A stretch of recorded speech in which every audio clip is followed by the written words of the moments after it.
Spurs off a big win versus the Bucks. Now going to take on the Dallas Mavericks. Maybe a tale of two halves in the seasons for the Dallas Mavericks. In this game tonight, if you want to watch that on TNT at 8 p.m. tonight. And also, if we take a look here, Teddy, San Antonio comes to town, -4.5 total, 218.5 money line split, -186, +150.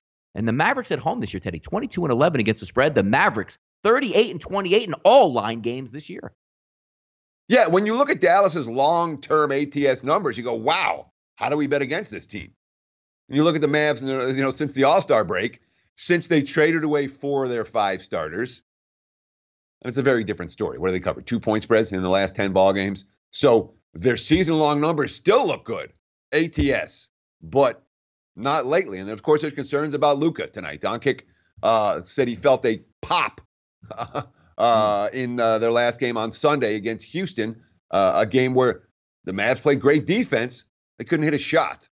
He's listed, they're saying he has a mild left knee strain. He's listed as questionable for tonight. The early money has come on Dallas, so the markets think there's a decent chance Luka is going to play this tonight. But, he's not really the same guy now playing with this new lineup that he was early in the season. Last 4 games, 31 of 78 from the floor, 9 of 29 from beyond the arc. The assist numbers are down. And over the last 10 games, he's a -115, which means that the Mavs have been outscored by 115 points with him on the floor. Of course, Rick Carlisle's quote, "It's not a very exclusive club. We've all been taking a beating." Spurs have been a bad road team all year. And they struggle to win games on the highway. They certainly struggle to cover point spreads on the highway, which is in sharp contrast to Dallas covering all these spreads at home. But, right now, these are two teams headed in opposite directions. The Spurs arrow is pointed up. The Mavs arrow is pointed down. Watching What You Bet here on That Betting Show. Also check out SBRodds.com, the single best place on the internet to check for these line movements. Timberwolves and the Nuggets square up on Tuesday night with the Nuggets favored by 9.5. Was as high as 10 a little bit earlier this morning. Total 227.5. Moneyline split plus 425.90 from the Pepsi Center in Denver, Colorado. The one thing that we know about the Nuggets on the season, Teddy, play very well at home. 22-11 against the number at home in the Pepsi Center. Taking a look at the T-Wolves going on the road, not so good. 15-19 against the spread on the season. Yeah, and we got significant injury concerns for Minnesota tonight at a bunch of question marks. Karl Anthony Towns hurt his knee over the weekend. He didn't play on Sunday. His status for tonight is questionable. There was a lot more than they thought. He might have torn a ligament in that knee. Ryan Saunders is a big relief, especially anytime the player is playing like Karl is. He's a big part of what we do. Obviously, we want to keep him on the court. He's questionable tonight. So is Wiggins. Andrew Wiggins missed the win against the Knicks with a thigh contusion.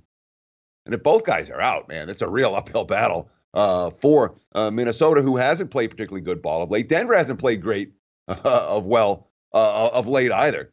The Rockets are winning games now, and the Nuggets have now lost 4 of their last 5 overall, including a loss at Golden State last Friday. And, losing games as home chalk. They lost at home to New Orleans, playing without Anthony Davis, something they'll need to remember if Townsend or Wiggins don't play tonight. And, Nuggets head coach Mike Malone pretty much called out his starters after the loss to Golden State. Quote, "A care factor," talking about the second unit. They played like they wanted to play. They played like they wanted to come here and compete. And that was a marked difference from our starting group. No surprise if Denver comes out with extreme focus at home tonight and beats up a T-Wolves team that isn't going to compete with the big boys. It's Nuggets or pass for this better. Teddy, old foes are going to meet up in Las Vegas, and I'm sure you'll be courtside VIP with the rest of the superstars out there for St. Mary's and Gonzaga. -14.5 in the past. That line usually not that high, but this is the number 1 team in the nation coming to town on a destruction path, looking to roll over St. Mary's. St. Mary's probably not getting a bid unless they upset Gonzaga. Gonzaga, obviously being the number 1 team in the nation, will get in regardless with an at-large bid, but they want to win the conference. They want to finish up strong. Head in. Killian Tilly back on the court and playing well. Total tonight, 139. Moneyline split plus 800, -1600. 9 p.m. Eastern time, 6 p.m. Pacific out there at the Orleans Arena. Both teams, Teddy, pretty good against the number. On the season, St. Mary's 18-14 against the number. And then if we take a look at Gonzaga, 20-11 against the number in all line games. Yeah, the Gales have been able to give the Zags more trouble than any other team in the West Coast Conference for the past decade. But this is not one of Randy Bennett's better Gales teams. It flat out isn't. And we saw that in both regular season meetings.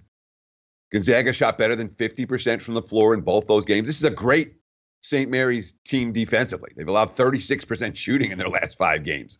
And even with the emphasis on defense, the Zags able to get good shots and make shots, just like they did last night when they hung 100 on Pepperdine. You know, this is a Gonzaga offense. They did 58% from the floor in their last 5 games. They are very difficult to stop. Long term, it's been all Zags in this series. 21-7 ATS the last 28 meetings. And again, they won already this year by 48-14, shooting lights out both contests. Worth noting, this series has trended heavily to the under, and there's been a fair bit of money moving on the total for this one. Opened as high as 145.5 at some spots offshore. Now we're looking at 139. Under is 20-6 in the last 26 meetings. Although this total was bet down as low as 136.5 earlier this morning. Now we're seeing some money come back the other way on the over, perhaps because of Gonzaga's incredible shooting efforts of late.